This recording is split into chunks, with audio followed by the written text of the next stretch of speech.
Gentlemen, let's change topics a little bit here because both of those clubs, their names always come up when the idea of a European Super League is discussed. Well, today, FIFA came out with a statement on the European Super League, and it's pretty direct. Here's the most important part. Quote, any club or player involved in such a competition would, as a consequence, not be allowed to participate in any competition organized by FIFA or their respective confederation. Translation, that means no World Cup if you're a player on a club in a European Super League.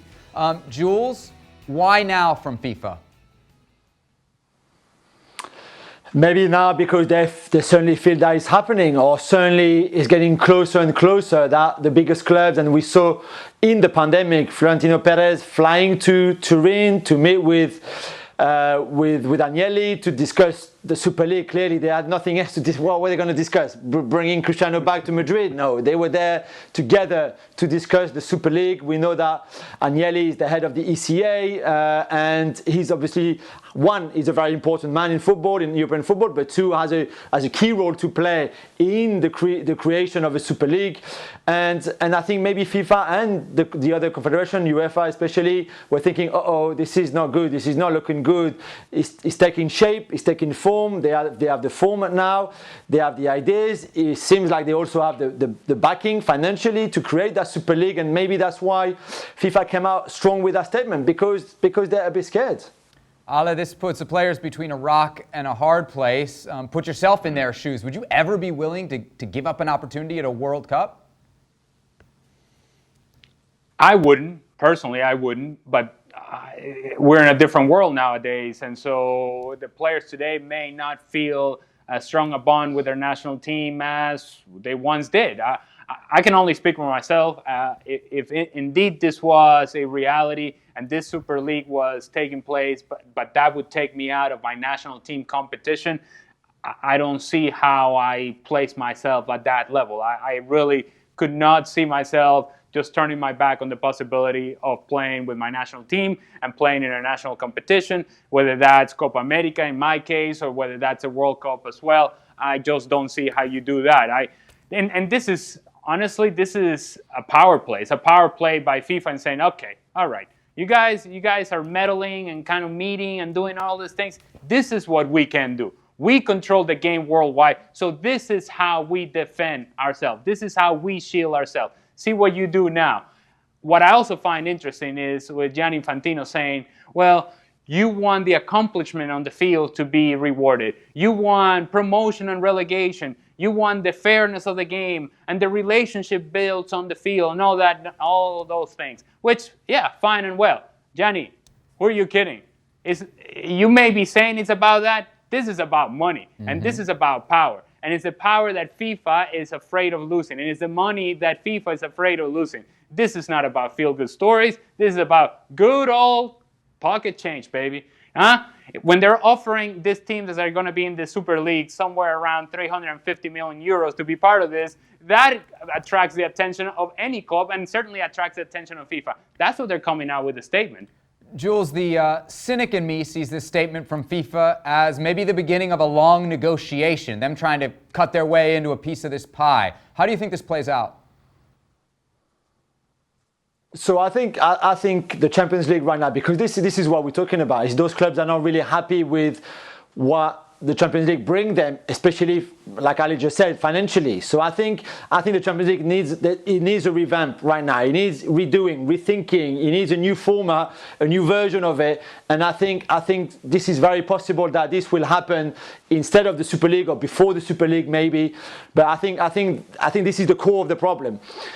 Then you could also argue that FIFA right now looking to extend the Club World Cup, having more teams there, and maybe if you combine the two, that means more money for the bigger clubs who could always be at those Club World Cup competitions and things like that. So there's other ways. And by the way, I'm not actually sure that the threat that FIFA put out today in that statement is one, actually legal, and two, I'm not really sure if the European Commission, for example, will stand and be happy with FIFA just detecting what a player can or cannot do, because right now, if a private investor wants to create a Super League, a bit like what we saw during the preseason with the ICC or the things like this, I'm not really sure someone can actually stop them in that way by saying, okay, Messi, you want to play there? Well, you're not going to go to the World Cup or to the Copa America. I'm just not sure it works like this. And I think if really FIFA and UEFA and the other confederations wants to press that matter, I think this could be a very long legal fight as well. And I'm not sure anyone wants that.